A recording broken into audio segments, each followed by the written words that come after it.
Hi, வணக்கம்.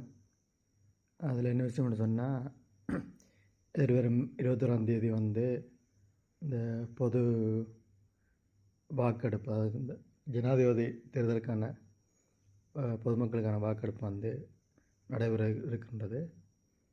அதில் என்ன விஷயம்னு சொன்னால், இந்த கடந்த ஜனாதிபதி தேர்தலையும் அந்த செல்லுபடியற்ற வாக்குகள் அதிகம் காணப்பட்டது குறிப்பிடத்தக்கது.